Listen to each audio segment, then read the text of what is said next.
Bom dia, amados irmãos, irmãs, amigos conectados conosco na manhã deste domingo. Mais um dia do Senhor, mais um momento de culto, de adoração, mais um tempo de comunhão. Comunhão no Espírito, apesar da pandemia, apesar do distanciamento, né?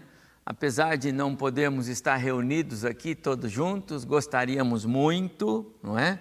Naturalmente gostaríamos que as nossas autoridades permitissem que estivéssemos aqui, mas como essa permissão não vem, e ainda no meio dessa turbulência toda, nós continuamos firmes, fazendo os nossos cultos via internet, de maneira que a nossa comunhão possa continuar sendo estabelecida no Espírito. É assim que vamos fazer hoje, mais uma vez, esperando que outras decisões possam nos dar o privilégio da comunhão presencial dos irmãos aqui, os nossos cultos. Como eu digo sempre, ao Senhor nosso Deus toda a glória, toda a honra e todo louvor. A Ele o nosso culto, a nossa adoração na manhã deste domingo.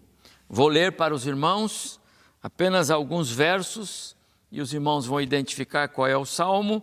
Deus é o nosso refúgio e fortaleza, socorro bem presente nas tribulações, escreveu o salmista lá no 46. Portanto, não temeremos, ainda que a terra se transtorne e os montes se abalem no seio dos mares, ainda que as águas tumultuem e espumejem, é o que nós temos visto, não é?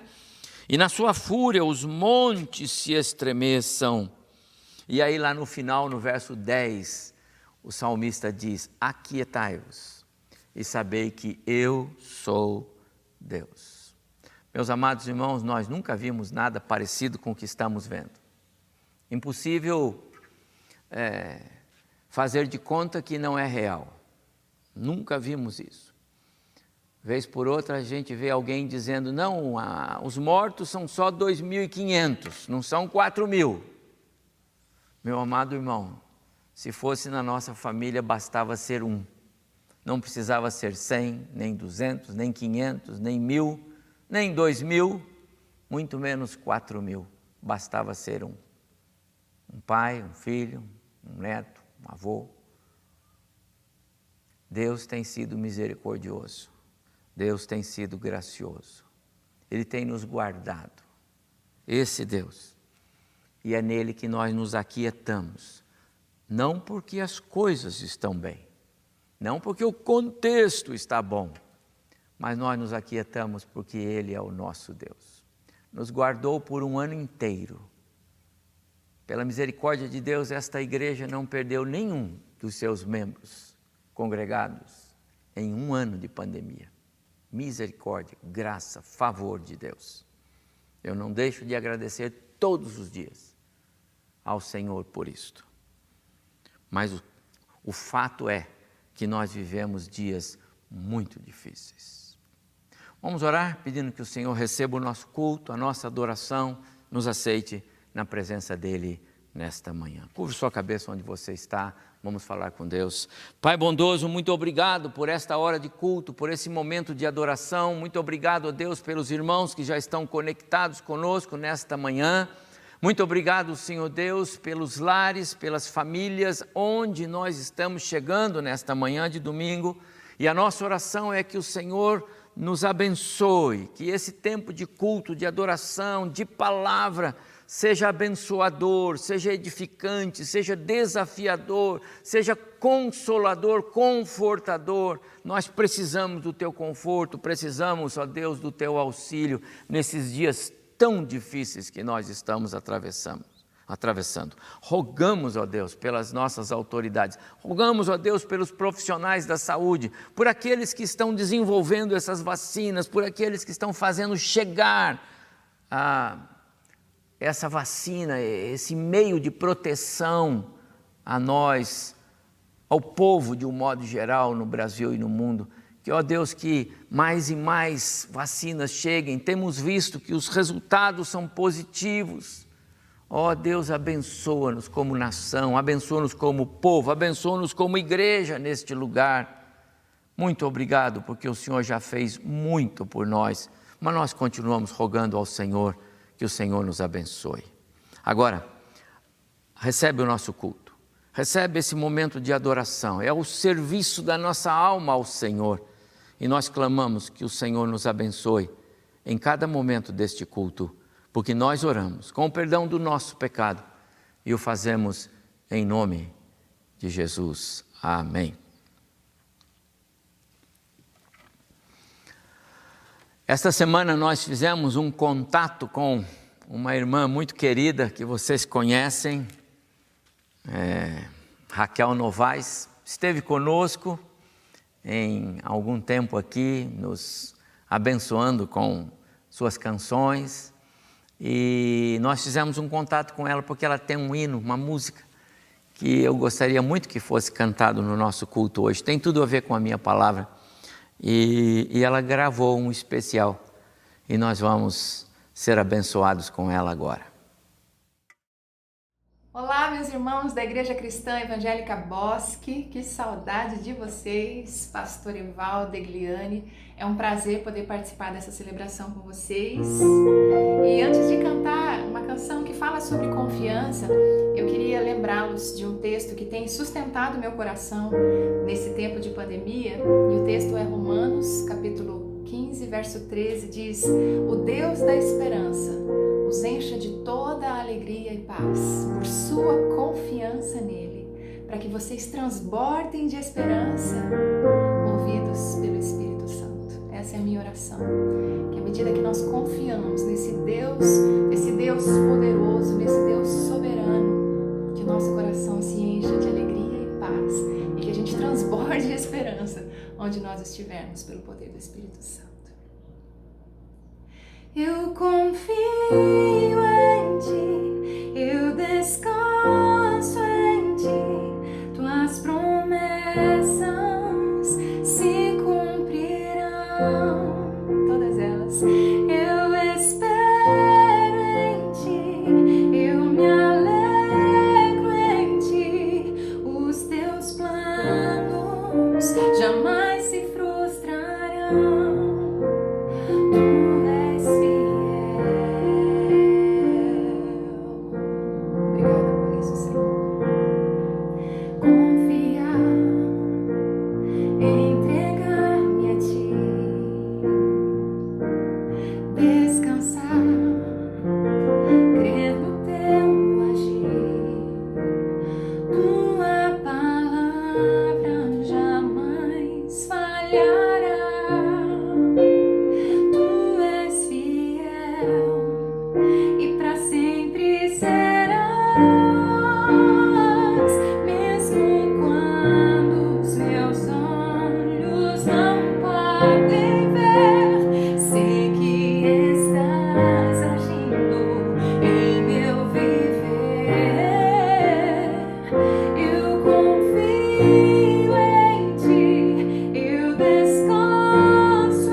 Se cumprirão.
os teus planos jamais se frustrarão.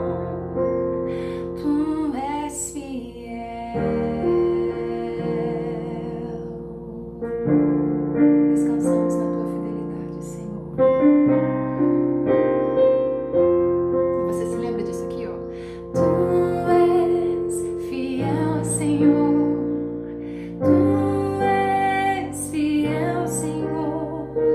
Dia após dia, com bênção sem fim. Tua mercê me sustenta e me guarda. Tu és fiel, Senhor, fiel a mim.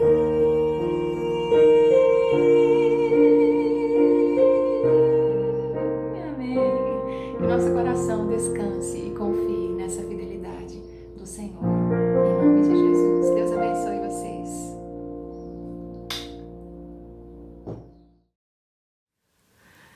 Quero convidar os irmãos agora a abrirem sua Bíblia comigo, nesse texto, aliás, nesse contexto, no contexto deste hino.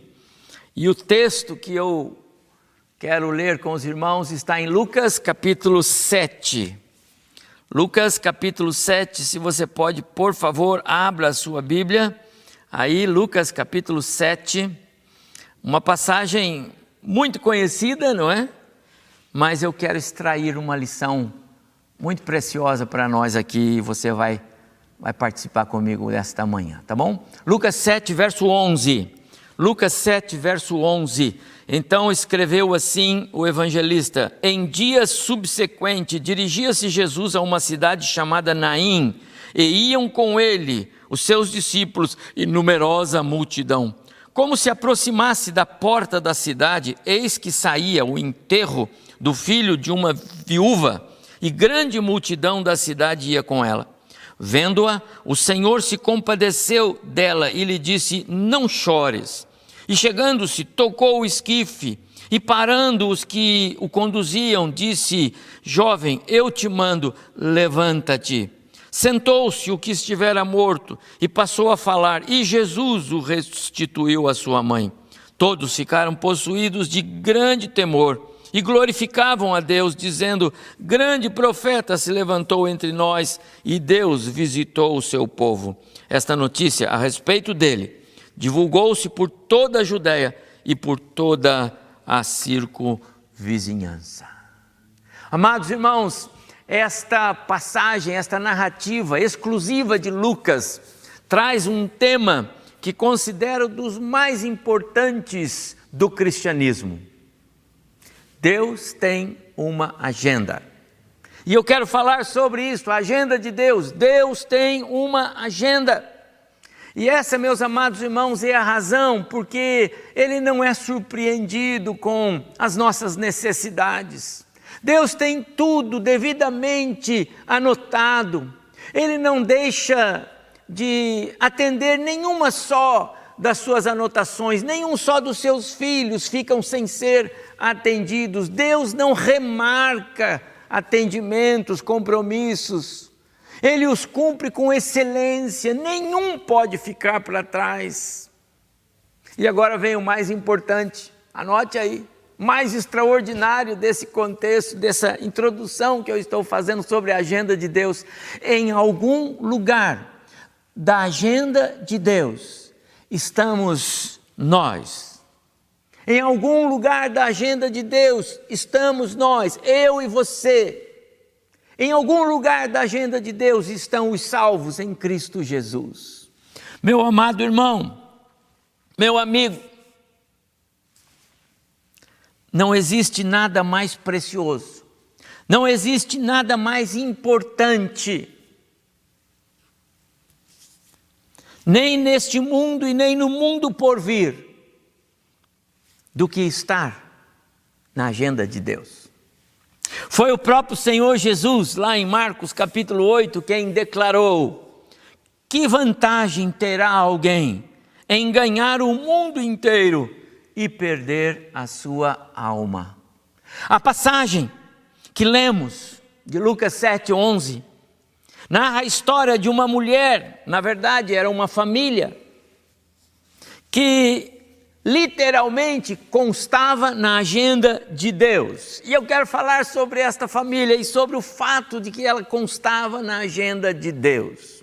Estou trazendo essa reflexão para nós nesta manhã, porque nesse tempo de pandemia, nesse tempo de sofrimento, de perdas, de dor, nesses dias de tantas tristezas, o nosso consolo, o nosso conforto, a nossa esperança, a nossa alegria é saber que nós estamos na agenda de Deus. Naim era uma pequena cidade localizada ao sul da região da Galileia. Não havia nada especial em Naim. Com certeza, os discípulos não entenderam a princípio por que é que Jesus queria ir para Naim. Mas na agenda de Deus havia um compromisso, e esse compromisso precisava ser cumprido lá em Naim. Era um lar já sofrido, que já contabilizava a dor da perda, a dor da morte, uma vez que eram apenas a mãe e um filho. O pai havia falecido, ela era viúva, assim diz o texto. Lá no início do capítulo 7, nós lemos, né? Nós não lemos aqui, mas se os irmãos observarem lá, Jesus estava em Cafarnaum.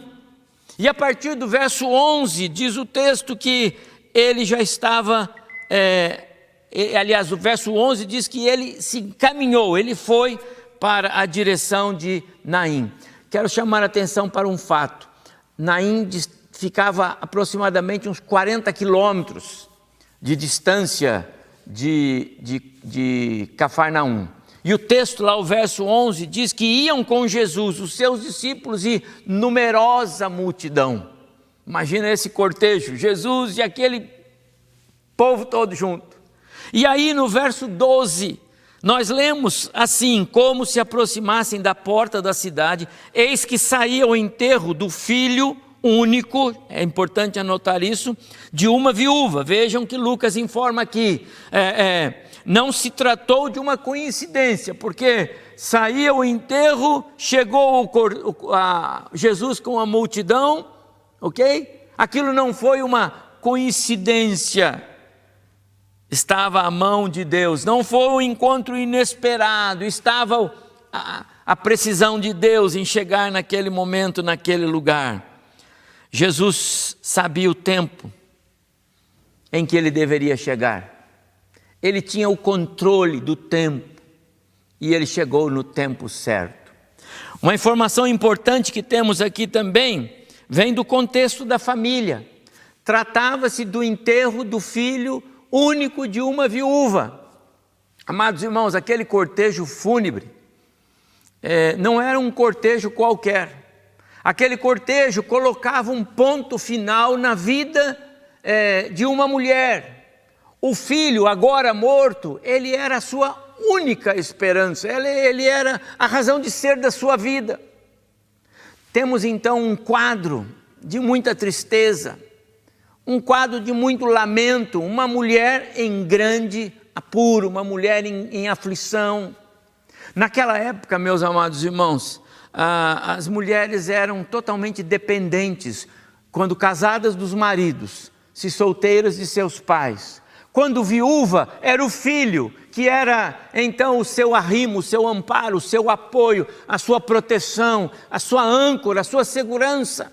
Aquela mulher agora estava só. A vida daquela mulher era como você imaginar um pequeno barco num grande oceano, sem leme, sem remo, à mercê daquele grande mar. Era a vida daquela mulher agora. Só lhe restava o desespero, a amargura. Aquela mulher era como disse Noemi de si mesma, quando voltaram ambas viúvas, não é? Para Israel, sou mulher amarga, sou mulher amargurada, dizia Noemi. A viúva de Naim agora era uma mulher assim, inconsolada. A morte bateu 2 vezes a porta da sua casa. 2 vezes. Não é difícil, meus amados irmãos, compreender a aflição daquela mulher. Não precisamos muito esforço para perceber a dor, a angústia, a solidão e agora o desespero. Quando preparava esta reflexão, veio à minha mente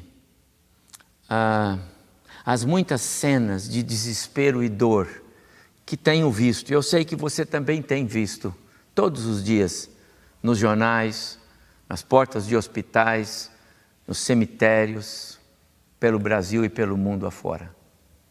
São milhões de pessoas como eu e você. Nós poderíamos estar lá, sepultando alguém, correndo atrás de um socorro para alguns dos nossos.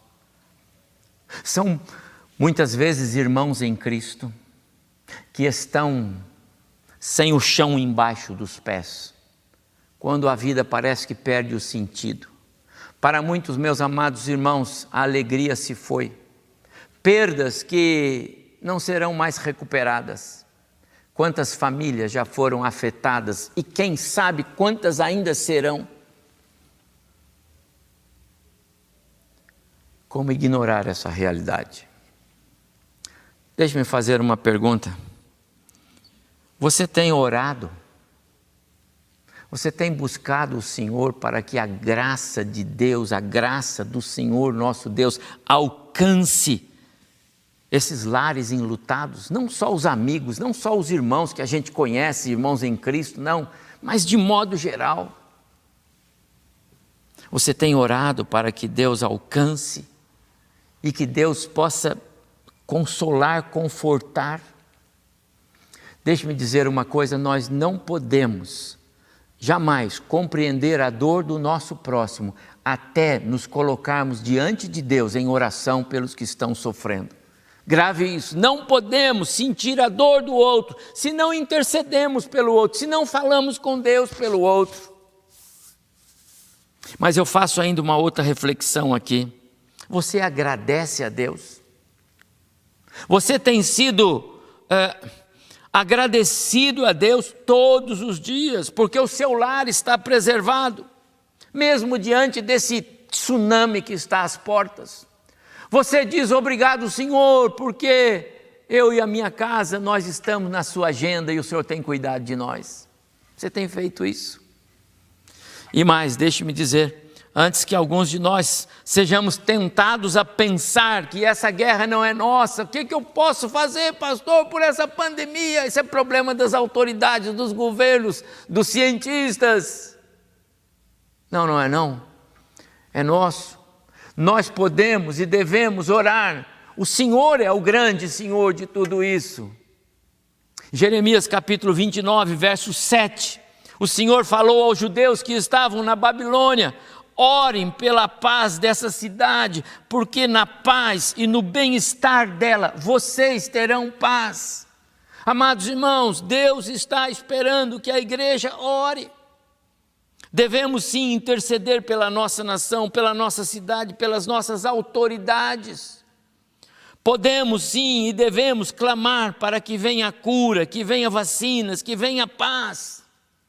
Talvez Deus esteja mesmo querendo que nós, os cristãos, aprendamos mais sobre a importância e o valor da oração, da intercessão, da súplica.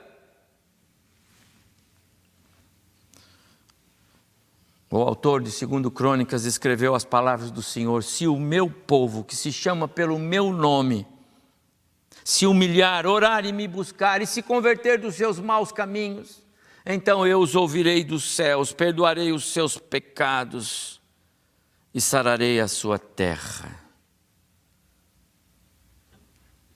Então, meus amados irmãos, Jesus foi até Naim.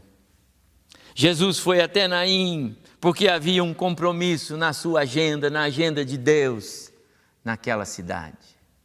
Primeiro porque naquele dia aquela família era o compromisso específico na agenda de Jesus. Não tinha outro, tinha aquela família.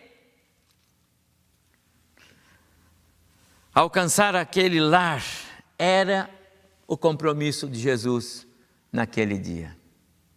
Ainda que ninguém o tivesse chamado, ainda que o texto não nos diga que alguém foi interceder por aquela família diante de Jesus. Na verdade, eles nem conheciam Jesus. Mas Jesus, meu amado irmão, irmã, meu amigo conectado, Jesus é a mais perfeita expressão da graça de Deus. E a graça de Deus é assim, ela se manifesta o tempo todo. E se manifesta até mesmo quando a fé está ausente. Quando não há fé, há graça. Isso é tremendo, meus amados irmãos.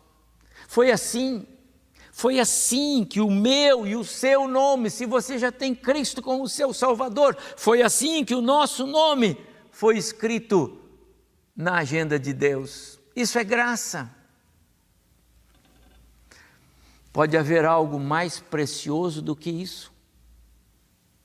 E Jesus foi lá porque estava escrito que naquele dia a graça de Deus seria liberada naquele lar. Deus é um Deus de graça e derrama a sua graça a quem Ele quer. Talvez hoje esteja escrito na agenda de Deus que Ele vai derramar graça sobre a sua vida e sobre o seu lar. E se você pode, diga amém aí onde você está, porque o meu desejo é que Deus derrame graça sobre a sua vida. Cura, restaura, supre as suas necessidades, Deus pode fazer isso.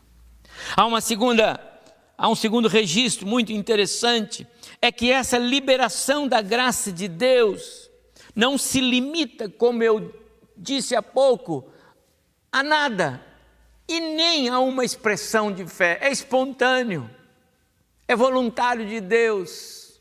Pense comigo, como eu disse, ninguém foi atrás de Jesus para falar sobre a dor daquela mulher. Mas tem um outro fato, nem mesmo quando Jesus chega acompanhado da multidão, e ele vê a mulher chorando, e ele se encaminha para ela, nem mesmo naquela hora ela clamou, ela se curvou, ela nem o conhecia. Aqui não há fé. Afinal, ela nem mesmo aparece suplicando por socorro, por ajuda. Então, a pergunta que eu vou fazer de novo para a nossa reflexão é: o que levou Jesus até Naim? E eu vou responder para você. O que levou Jesus até Naim foi a sua compaixão. Compaixão. O que é claro nesse texto, meus amados irmãos, é que quando ele estava lá em Cafarnaum, cerca de 40 quilômetros distante de Naim, ele teve compaixão dessa mulher. Ele viu o sofrimento daquela viúva e se compadeceu dela. Ele sentiu a sua dor, ele ouviu o choro, ele viu as lágrimas e ele foi ao seu encontro. Que precioso, amados irmãos, esse é o meu Jesus. Lá em Mateus 9, verso 36, vendo Jesus as multidões, registrou Mateus, compadeceu-se delas, porque estavam aflitas e exaustas como ovelhas que não têm pastor. Esse é Jesus. Compaixão é a sua marca. Certa ocasião, 2 cegos à beira do caminho clamaram a Jesus para que ele os curasse. E o evangelista Mateus, agora no capítulo 20, verso 34, registrou: Jesus teve compaixão deles e tocou-lhes nos olhos. No mesmo instante passaram a enxergar e o seguiram. E sabe, meus amados, a compaixão de Jesus está ao nosso alcance. A compaixão de Jesus está ao nosso alcance. Isto porque o prazer dele é mostrar o tempo todo a sua grande compaixão por todos nós. Você já foi alcançado por essa compaixão de Jesus? Em terceiro lugar, há um detalhe importante nesta narrativa. Aquela mulher não fazia ideia do que estava para acontecer quando Jesus lhe falou, não chores. Versículo 13, não chores. Paulo, escrevendo aos cristãos em Éfeso, no capítulo 3, verso 20, diz que temos um Deus, Paulo escrevendo diz, nós temos um Deus que faz muito mais do que pedimos ou pensamos, conforme o seu poder que opera em nós, não é? Não poucas vezes, meus amados irmãos, eu mesmo gosto de mencionar esse verso. De fato, Deus me surpreende. E eu quero crer que você também tem essa experiência. Nós não fazemos ideia do que Jesus ainda vai fazer a nosso favor. Quer creiamos ou não, Ele vai nos surpreender. E deixe-me mostrar como é que isso acontece. Essa é a minha visão desse surpreender de Deus. Porque você está lá na agenda dEle e Ele te surpreende. Então, quando Jesus, vou para João capítulo 11, quando Jesus chega à casa de Marta e Maria, né, Lázaro já havia sido sepultado, diz o texto, há 4 dias.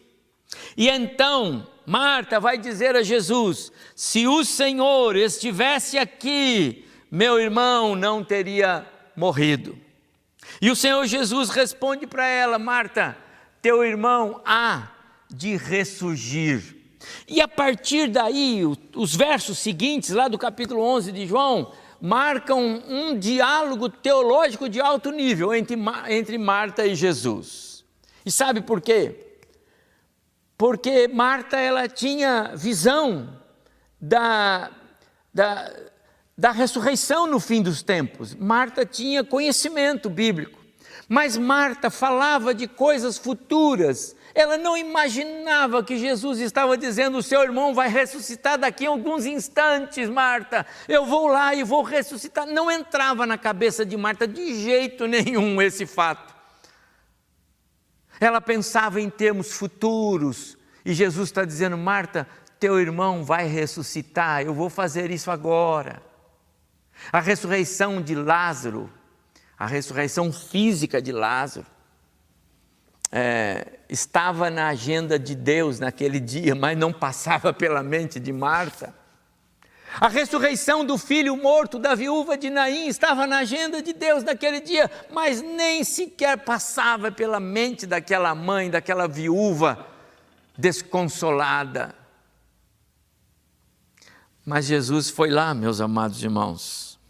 Ele foi lá e Ele fez acontecer aquilo que era impossível. Deixe-me perguntar, qual é o milagre que você queria tanto que Deus tivesse feito, mas você acha que agora já é tarde demais? Eu não sei o que Deus vai ou não fazer. Eu quero que você creia que Ele pode fazer. Eu quero que você creia que o mesmo poder que Deus teve lá atrás com Lázaro, o mesmo poder que Ele teve lá atrás com o filho da viúva de Naim, Ele ainda o tem. Em ambos os casos, jamais passou pela mente daquela mulher ou dos seus familiares o que Jesus estava para fazer.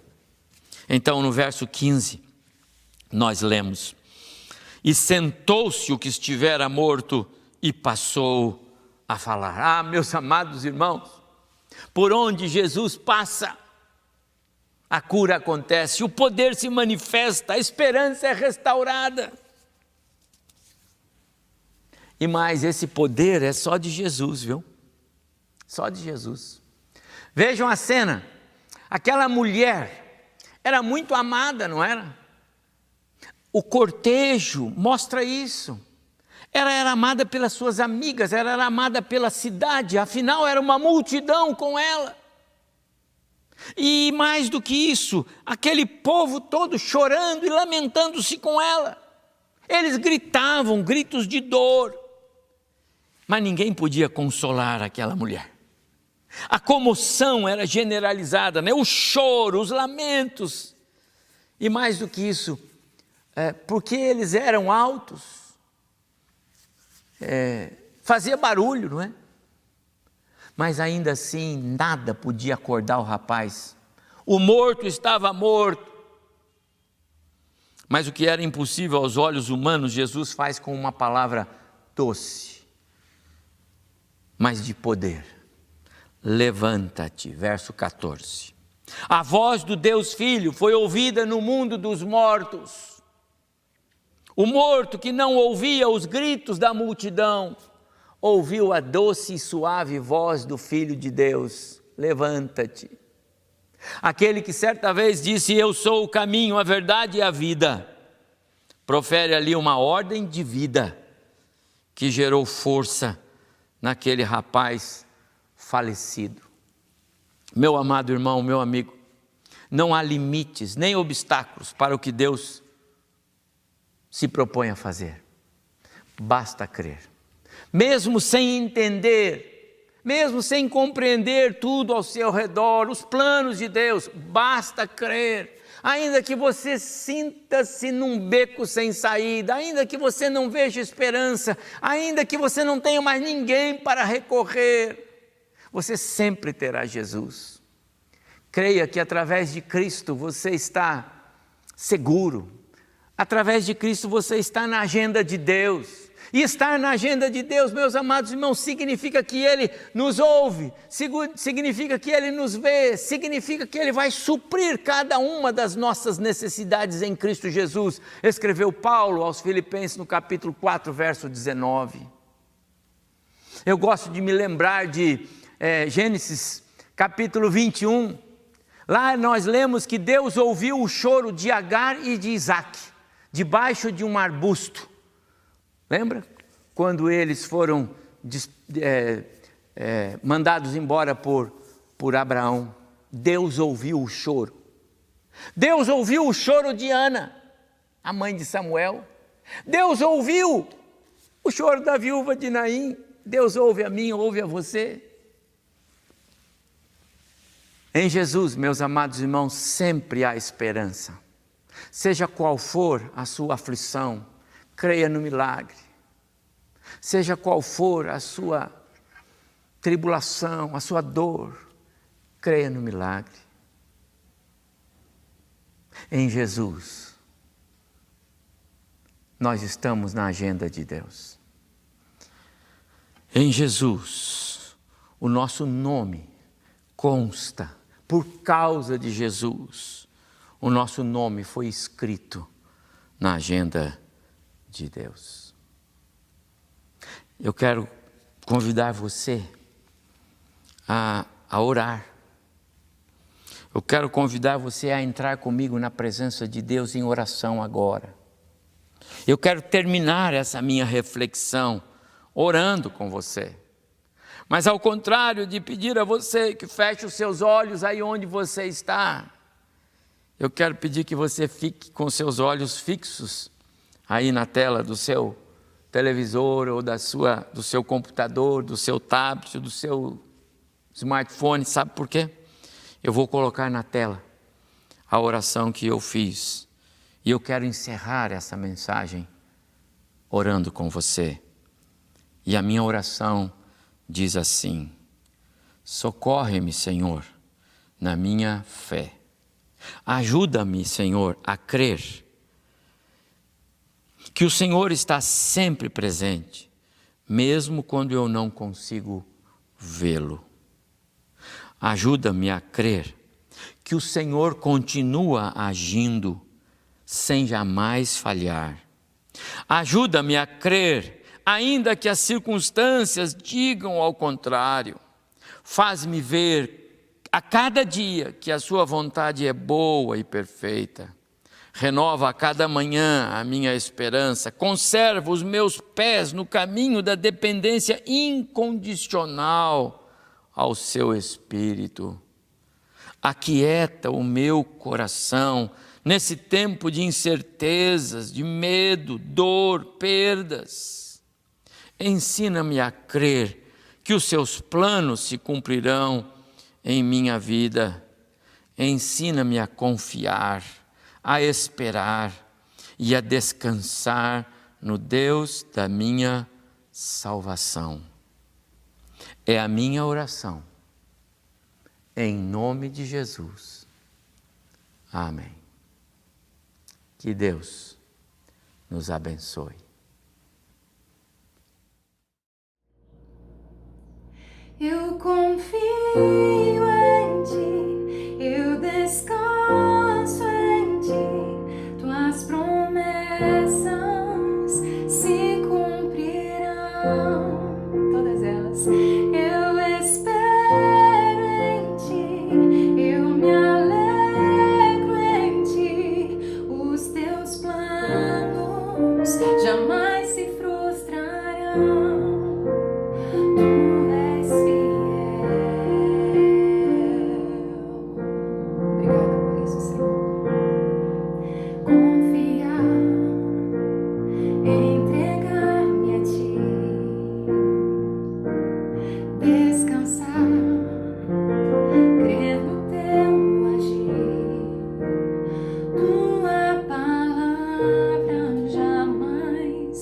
Eu me